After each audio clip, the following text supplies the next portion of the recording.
Hello,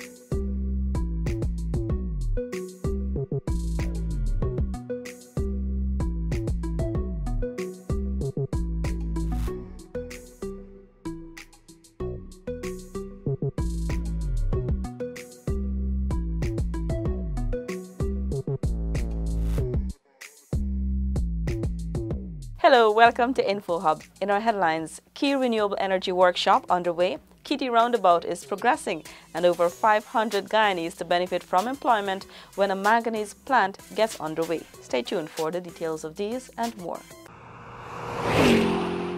Daddy!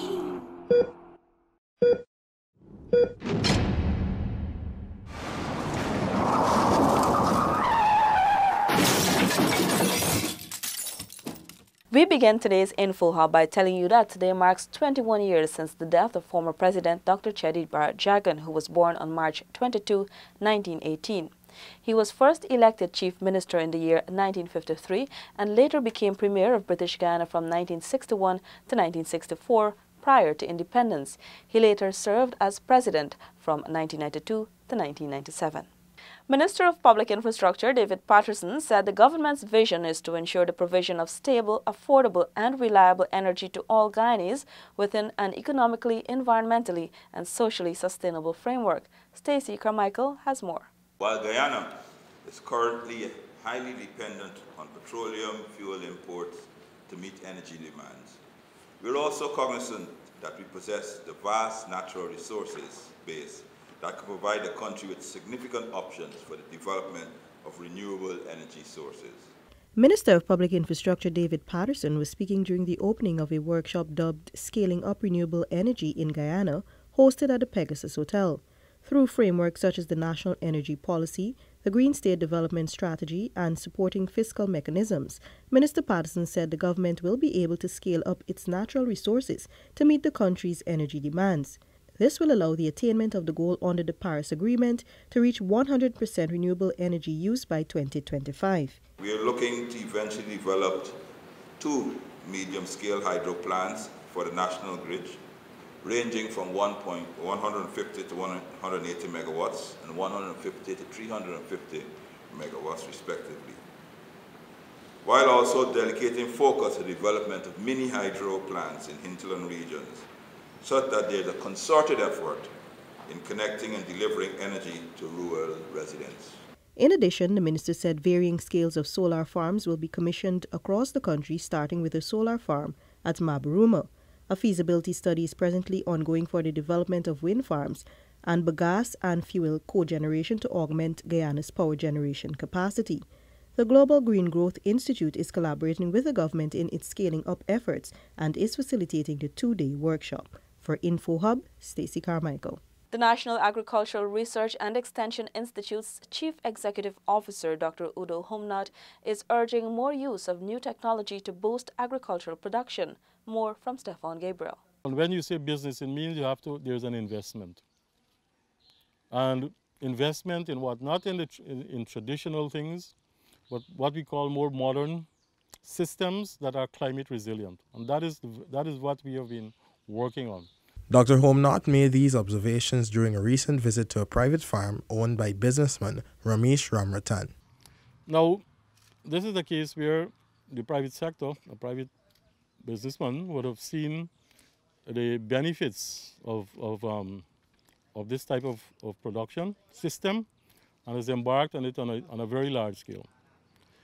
Of course, there is a market, and people always claim that we don't have markets, but the markets are here. But you have to know what to produce. And the markets, as I said, don't exist for a day. Dr. Humnat urged that creative investments be made. You have to also look at returns. People will tell you, oh, I don't have the finance to invest in this type of activity. But, depending on the materials that you use, and the construction materials like the wood, but, you want something that lasts for a long time. This will go for over 10 years. Within a year, you can recoup that cost.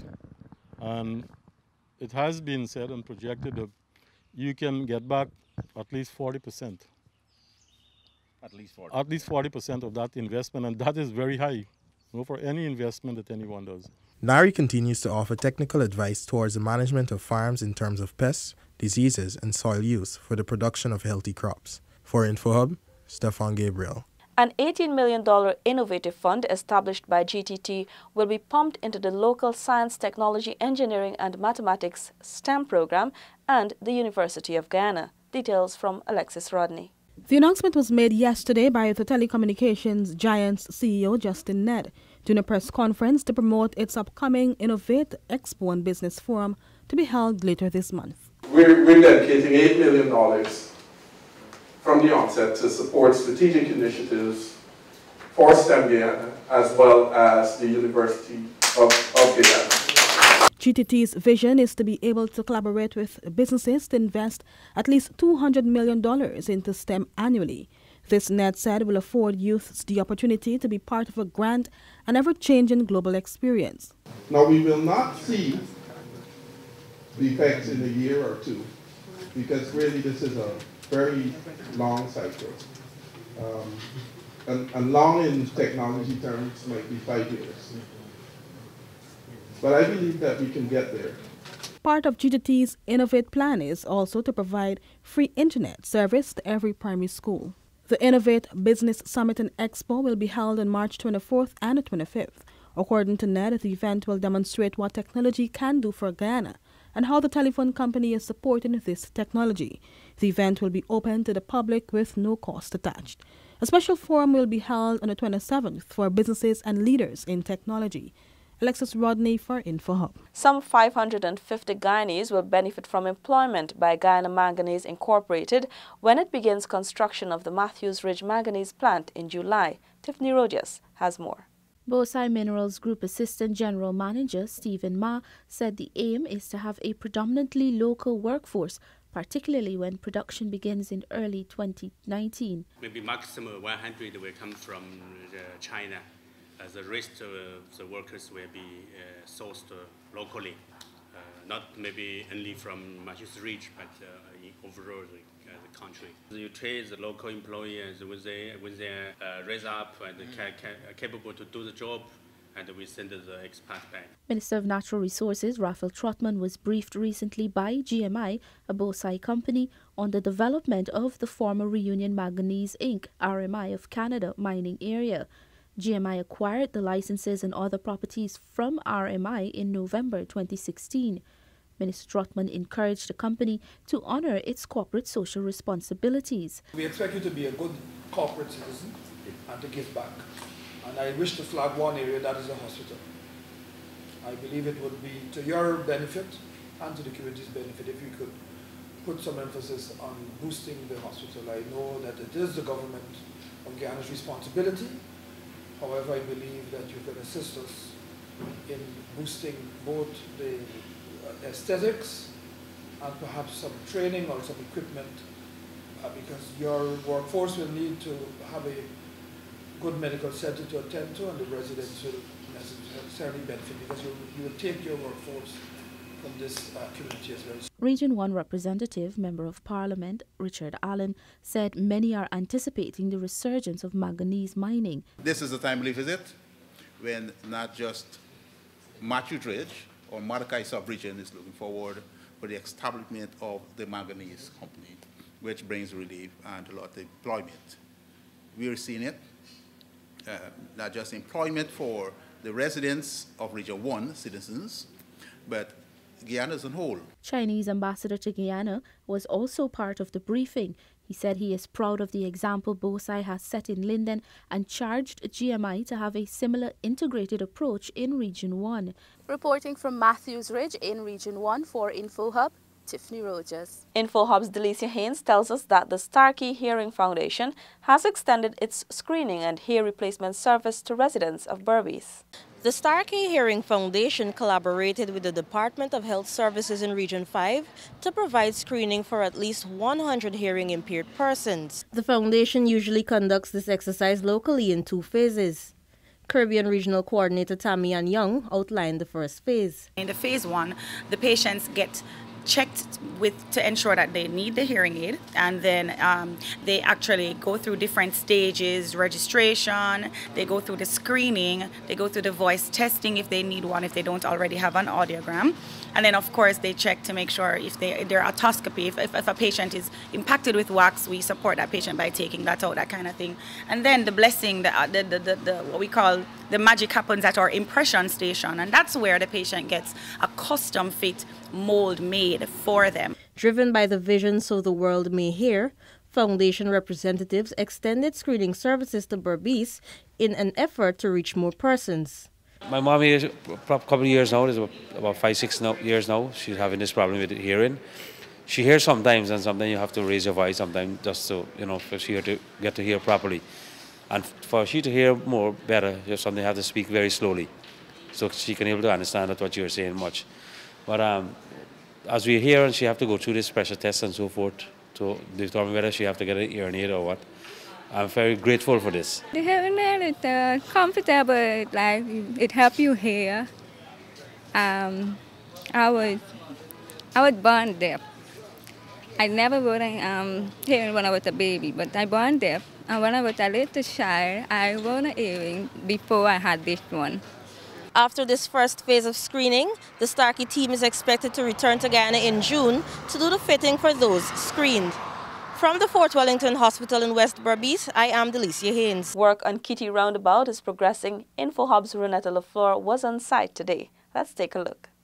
Works on Guyana's first major roundabout have commenced and are quickly moving apace. The project, which began last Tuesday, is expected to continue for another 6 months, providing the weather permits.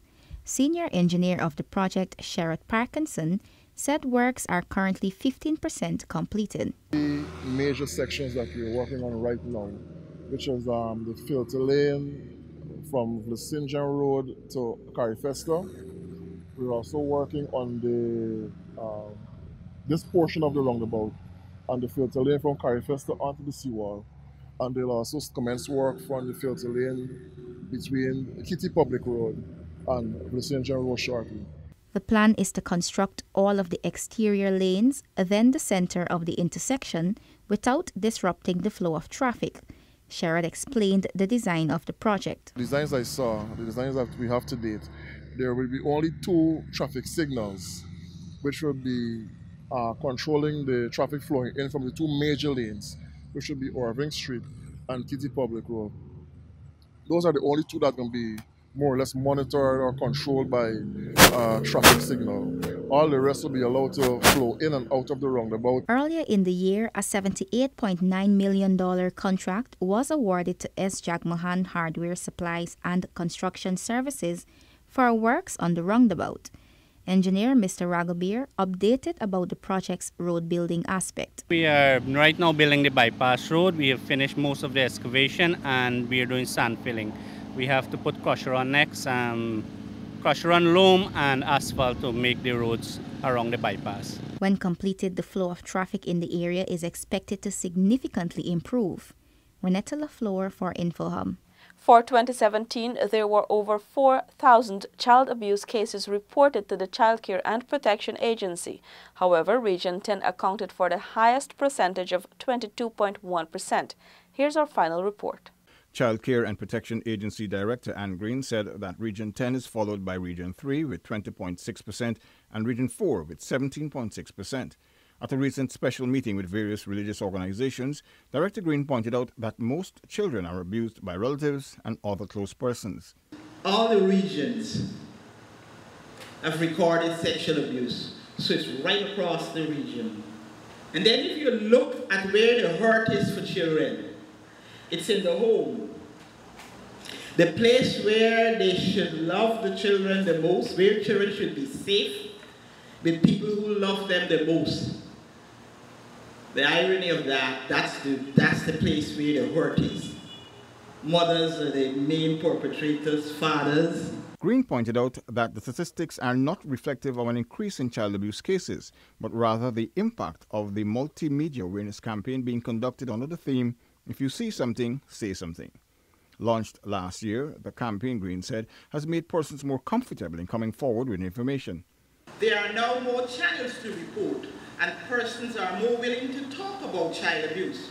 But there's still too much silence, particularly on childhood sexual abuse, which is done behind closed doors, and victims are without a voice.